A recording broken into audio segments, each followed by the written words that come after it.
Hi everybody, this is the Baseball Hut, the amazing, spectacular, terrific, the great one, the people's champion, your host, the Hut. We have a trade, or a possible trade, a blockbuster trade here at the Baseball Hut and with the New York Mets. Before we get into that trade, I need you to subscribe to the Baseball Hut and let me know what you think about this video.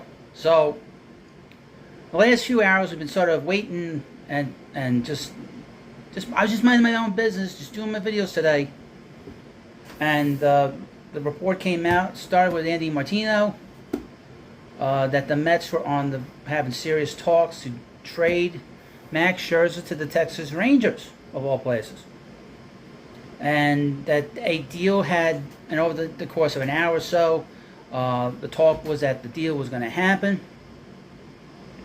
The deal was going to happen, and that the Mets are going to get two prospects. I'll get into the prospects momentarily.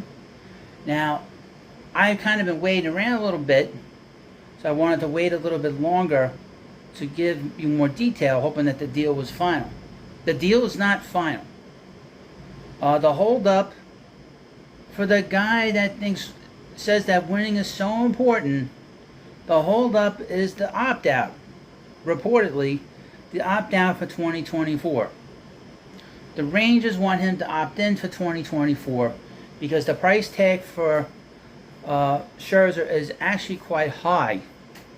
What the Rangers are giving up is one really good prospect, a top 50 prospect in Major League Baseball, and a third best prospect according to MLB.com.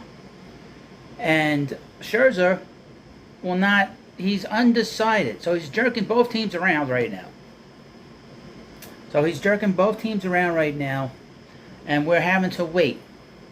Now, since we know with athletes, they always say it's always about winning. When they say that, and they say it's not about money, it's always about the money. It's interesting to note that Max Scherzer got the highest contract from the Mets when he signed with the Mets, back in the winter of 21 into 22. So, Mac, don't let anybody fool you about Max in terms of his, wanting the most money somewhere. Now, I would mention that if he gets straight to Texas, there's no sales tax, so he will get back more money than if he'd stayed here next year. Now, the Rangers want him to opt out. They want him to opt in. They want him to get rid of that and commit to them for 2024, because obviously they are fighting very hard down in Texas to win that division and get to postseason for the first time in a long time. But obviously, Scherzer, he's being a prick, quite frankly. Now, he's considered to be a great clubhouse guy, but I find that when it comes to dealing with this kind of stuff, he's a jerk. Now, it's his right to do that, but he comes across as very jerky. I didn't really care for how he reacted last night to the media again, complaining about him. Now, according to reports, he did not demand the trade. The Mets had been working on this trade for a few days. It would explain why they were so quick to move David Robertson, just due to the fact that people were annoyed that they did that. And I was thinking, and I even said in the video, they're probably working on something big. They might be working on other big things, by the way. We'll get into that at the end of this video. In exchange, Scherzer and $15 million, that's the report. Scherzer plus $15 million will go to the Texas Rangers for two prospects. The first one, his name, I hope I get his name right. If it comes here, well, I'll figure out the name. His name is Thomas Sagasi. He's an infielder. He's 21 years old. He can play second base. I learned a little bit about these guys. He's played second base, third base. He's a fifth-round selection of the Rangers, 154 overall in the 2020 draft. He's a guy that is probably going to be in the major leagues. He'll probably be an average major leaguer. He's got the potential to hit for 20 home runs. Overall, on a scale of 20 to 80, he has a 45 overall prospect rating. Now, the big player in this deal, and we mentioned about Sagasi, he's in Double-A, so he's probably a year away from the majors. He's pretty close. The other player in this deal, he is the brother of Ronald Acuna Jr. His name is Luisangel Acuna. He's a shortstop second baseman. He is considered a top 50 prospect according to MLB.com. He's also rated the third best prospect in the Texas Rangers system. I have said in other videos discussing the Rangers farm system, they have a top 5 farm system. So if the Mets were able to pry away a top 3 prospect from a top 4 or 5 farm system, you're getting a very good player. His overall rating as a prospect is 55. Now his brother is off the charts. Luisangel is not going to be I would think, a superstar, but he's going to be a very good player. This year in Double-A, he's hit .315 with 42 stolen bases so far. In the past month, he's hit .342 for the Double-A team. Now, he is projected to be a second baseman. He would not be the shortstop here. He's projected to be a second baseman or possibly a center fielder. That's how athletic he is as a player, or played both. So the Mets could possibly bring in one of the big prospects in baseball for a 39-year-old pitcher. Now, obviously, they have to give up the $15 million as a sweetener of the pot, because you're not going to give up Scherzer, not going to trade Scherzer and get Acuna, and not have to give a little bit more. Now, I don't know if there's another player involved. I don't know. There was all kinds of rumors in the last day that the Rangers wanted to make one big move for a pitcher, but wanted to get an additional pitcher in this. I don't know if there are other players involved. As far as I know, this is a 3-player trade. And Acuna, like I said, he's in Double-A. Both players are in Double-A. Performing pretty good, but Acuna is the big player. I would think that if he were to come to the Mets, if it gets to be official, he will be the #1 prospect that the Mets have, or be pretty close to it.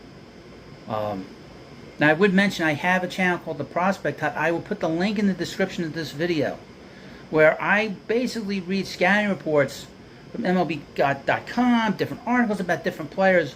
The channel is going crazy because people are now interested in the Met prospects.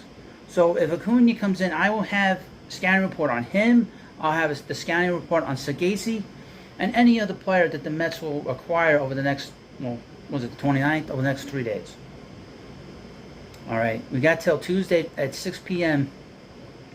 Eastern Standard Time. Now about them trading Robertson and Scherzer now. Last night, watching the broadcast on Channel 11 with Gary Cohen and Ron Darling, Gary had said during the broadcast, and Gary obviously been with the Mets for 35 years. He's seen it all. He's tuned into what's going on with the front office and with ownership. He said that any player could be traded. Any player aside from Lindor. Now tonight they amended it a little bit. He said Lindor and Nimmo, and he said to a certain degree McNeil. Now, also the word is from different reports that the Mets are doing a full sell-off. That they're gonna trade as many players as they can trade, any players of value, any players that can bring in a lot of young talent. The Mets want to get younger, they don't want to get older.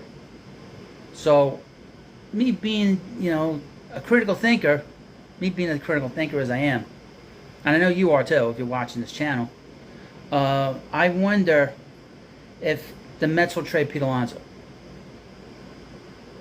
I mean, I am starting to wonder if they will do that, because Gary did not say that Pete was untouchable. I would hold on to Pete, but he's got 1 more year in his contract. It's been a struggle this year, up until the last week or so. Jeff McNeil, he has a 5-year deal. He's on the first year of it. The contract is not crazy in terms of money. He's 31 years old. He's sort of a prickly guy. He doesn't get along with everybody. He's a bit temperamental. But I know the Mets liked him enough to give him a 5-year deal. 2 of the last 3 years have not been great. Even though he won a batting title last year, I wonder if he's available. I would think that maybe Brooks Raley will probably be on the block. I'm just throwing this stuff out there. But I think the Alonso thing is sort of, because they were kind of talking about it. So I was like, during the pregame for this game, we're in a rain delay right now again. But I wonder if Pete could be moved. if they'll do that. And they even, even on SNY, they even talked to Andy Martino. Andy Martino mentioned that would the Mets would they consider moving Brett Beatty for Arenado? And he was told no. Just would the Mets be interested in bringing in a veteran talent? No, Mets want to get younger. They want to get younger. They want to get faster. They want to be able to acclimate themselves to the pitch clock better with younger players, faster players.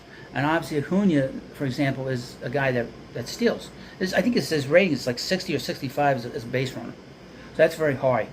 So he's above average in terms of his speed. But you could probably see Jose Quintana get moved. There's been rumors about him being moved.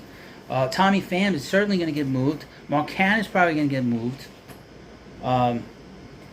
Who else? I mean, Dave. So many players here, and I didn't write it down. Adam Ottavino could get moved.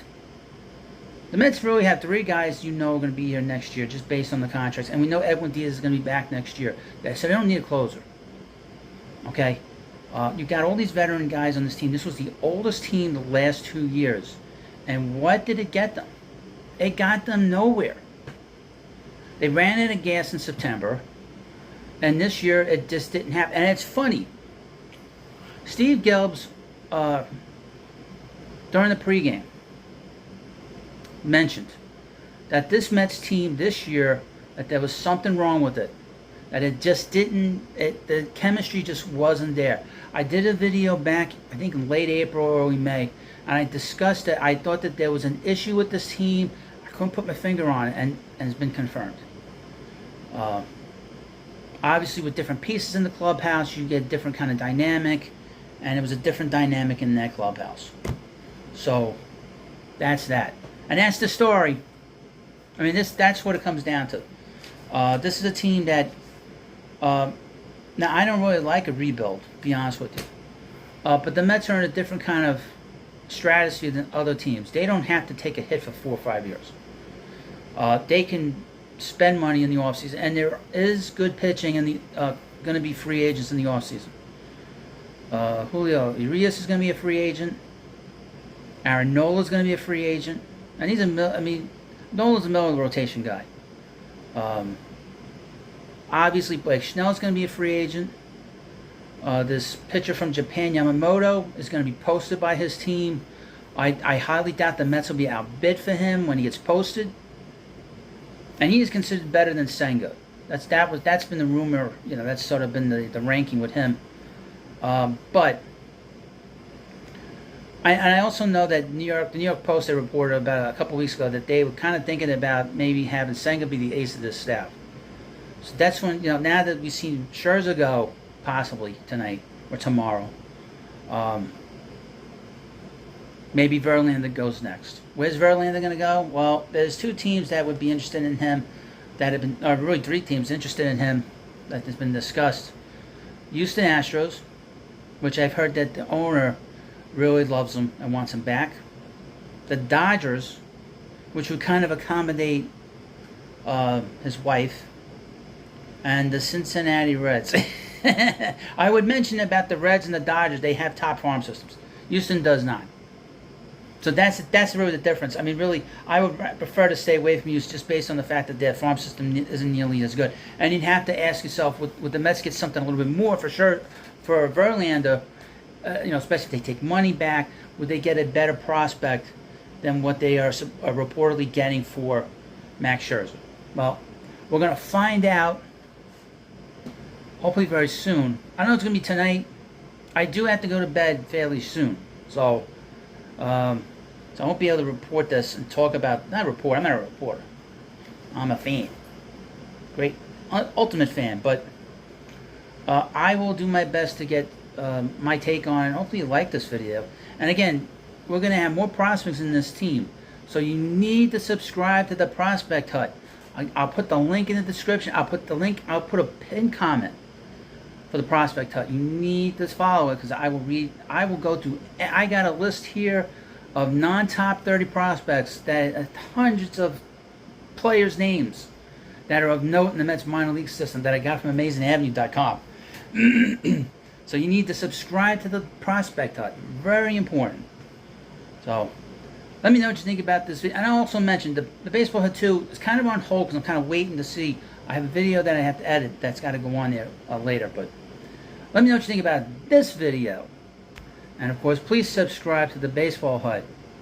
Keep our fingers crossed that Scherzer's out of here and let the dismantling begin.